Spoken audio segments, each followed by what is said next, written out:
Welcome to Khyati connects. నేను విద్య. ఆంధ్రప్రదేశ్ రాజకీయాల్లో వారం రోజుల్లో ప్రారంభం కానున్న పార్లమెంటు వర్షాకాల సమావేశాల వేడి అప్పుడే పీక్స్కు చేరుకుంది.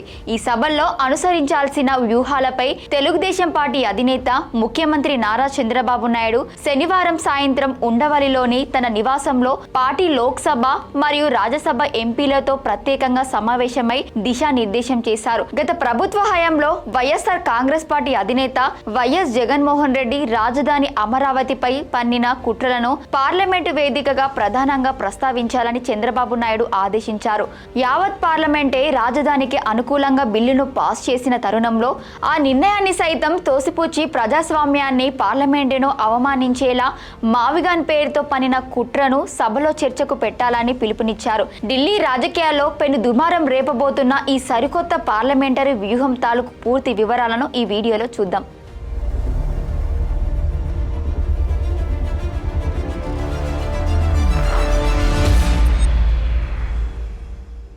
వారం రోజుల్లో ప్రారంభం కానున్న పార్లమెంటు వర్షాకాల సమావేశాల నేపథ్యంలో ఆంధ్రప్రదేశ్ అధికార కూటమి తన పొలిటికల్ మరియు డెవలప్మెంట్ ఎజెండాను సిద్ధం చేసింది. ఉండవల్లిలోని తన నివాసంలో తెలుగుదేశం పార్టీ ఎంపీలతో ముఖ్యమంత్రి నారా చంద్రబాబు నాయుడు ప్రత్యేకంగా భేటీ అయ్యారు.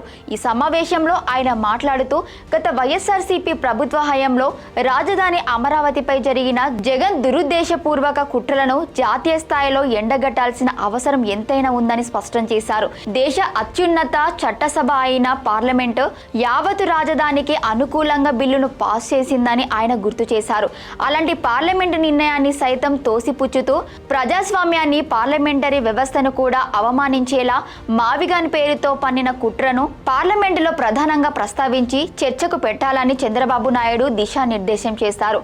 ఈ మావిగాన్ కుట్రలను తిప్పికొట్టేందుకు పార్లమెంటులోని ప్రతి ఒక్కరికి వ్యక్తిగతంగా కలిసి ఏపీకి జరిగిన అన్యాయాన్ని క్లియర్గా వివరించాలని సూచించారు. తద్వారా ఈ మొత్తం వ్యవహారాన్ని జాతీయ పార్టీల దృష్టికి కూడా తీసుకువెళ్లాలని ఎంపీలకు స్పష్టమైన బాధ్యతలు అప్పగించారు. ఇదే సమావేశంలో ప్రతిపక్ష వైఎస్ఆర్ కాంగ్రెస్ పార్టీకి చెందిన ఎంపీలు పార్లమెంటులో లేవనెత్తబోయే వాదనలను సమర్థవంతంగా తిప్పికొట్టేందుకు చంద్రబాబు నాయుడు పక్కా వ్యూహాన్ని రచించారు. సభలో వైసీపీ ఎంపీల వాదనలకు బలంగా ఎదురుదాడి చేయాలని ఎంపీలను సూచించారు. పార్లమెంటు సమావేశాలు సాగే మొత్తం కాలంలో ప్రతి ఒక్కరూ విధిగా సభకు హాజరు కావాలని, తమ ఇతరత్ర పనులను ముందస్తుగానే పూర్తి చేసుకొని పూర్తి సమయాన్ని సభ వ్యవహారాలకే కేటాయించాలని కొందరికి కఠినంగా ఆదేశించారు. పార్లమెంటు సభ్యులు సరైన సమాచారం మరియు పక్కా ఆధారాలతోనే సభకు హాజరవ్వాలని, సమస్యలపై బాధ్యతాయుతంగా స్పందించాలని స్పష్టం చేశారు. మరోవైపు కేంద్ర ప్రభుత్వం ప్రవేశపెట్టబోయే కీలక జాతీయ బిల్లులపై కూడా చంద్రబాబు నాయుడు క్లారిటీ ఇచ్చారు.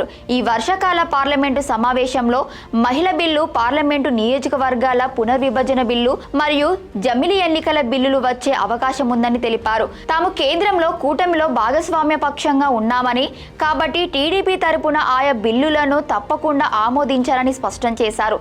అదే సమయంలో కేంద్రం తీసుకువచ్చే ఇతరాత్ర బిల్లులకు కూడా రాజ్యసభలోనూ ఆమోదం తెలపాల్సిన బాధ్యత తమపై ఉందని ఎంపీలకు వివరించారు. ఈ మొత్తం పరిణామాలను విశ్లేషిస్తే ప్రస్తుతం ఆంధ్రప్రదేశ్లో పరిశ్రమలు, పెట్టుబడులు వస్తున్నాయని, వీటిని మరింతగా ప్రోత్సహించేందుకు ఉన్న అన్ని అంశాలపైన పార్లమెంటులో చర్చ జరిగేలా చూడాలని చంద్రబాబు నాయుడు అభిప్రాయపడ్డారు. ముఖ్యంగా భవిష్యత్తు అవసరాలను దృష్టిలో ఉంచుకొని రాష్ట్రానికి హరిత పరిశ్రమలు వచ్చేలా చూడాలని వ్యూహాత్మకంగా పేర్కొన్నారు. రాష్ట్ర సమస్యలను పార్లమెంటు వేదికగా ప్రస్తావిస్తూనే కేంద్రం నుంచి రావాల్సిన నిధులను రాబట్టేందుకు లోక్సభ, రాజ్యసభ ఎంపీలు గట్టిగా ప్రయత్నించాలని సూచించారు. ముఖ్యంగా పోలవరం ప్రాజెక్టు మరియు అమరావతి రాజధానికి సంబంధించిన నిధుల విషయాన్ని కూడా ప్రత్యేకంగా సభలో చర్చకు వచ్చేలా చూడాలని కోరారు. ఆయా పార్లమెంటు నియోజకవర్గాల సమస్యలను కూడా ప్రస్తావించి కేంద్రం నుండి నిధులు తెచ్చుకునే బాధ్యత పూర్తిగా ఎంపీలపైనే ఉంటుందని స్పష్టం చేశారు. ఈ వర్షాకాల సమావేశంలో జగన్మోహన్ రెడ్డి అమరావతిపై చేసిన వ్యూహాలను పార్లమెంటులో పెట్టడం ద్వారా అటు రాజకీయంగా వైసీపీని ఇరకాటంలో పెట్టడంతో పాటు ఇటు ఆర్థికంగా రాష్ట్రానికి గరిష్ట లబ్ధి చేకూర్చాలనే ఉభయ వ్యూహాన్ని చంద్రబాబు నాయుడు అమల్లోకి తెచ్చారని స్పష్టమవుతోంది. పార్లమెంటు వర్షాకాల సమావేశంలో జగన్ అమరావతి కుట్రలను ఎండగట్టాలని, జమిలీ మరియు మహిళా బిల్లులకు జై కొట్టాలని సీఎం చంద్రబాబు నాయుడు చేసిన ఈ పొలిటికల్ అటాక్ రాబోయే సభలో ఏపీ ఎంపీల పాత్రను అత్యంత అత్యంత కీలకంగా మార్చింది. మరి ఢిల్లీ వేదికగా సాగనున్న ఈ పార్లమెంటరీ పోరులో తెలుగుదేశం ఎంపీలు ఎలాంటి ఫలితాలను సాధిస్తారో రాబోయే రోజుల్లో వేచి చూడాలి. మరి జగన్ అమరావతిపై పన్నిన కుట్రలను పార్లమెంటులో చర్చకు పెట్టాలన్న చంద్రబాబు నాయుడు నిర్ణయంపై మరియు జమిలీ ఎన్నికల బిల్లుకు మద్దతు ఇచ్చే వ్యూహంపై మీ అభిప్రాయాన్ని కింద కామెంట్ సెక్షన్లో తప్పకుండా తెలియజేయండి. మరిన్ని తాజా అప్డేట్స్ కోసం చూస్తూనే ఉండండి.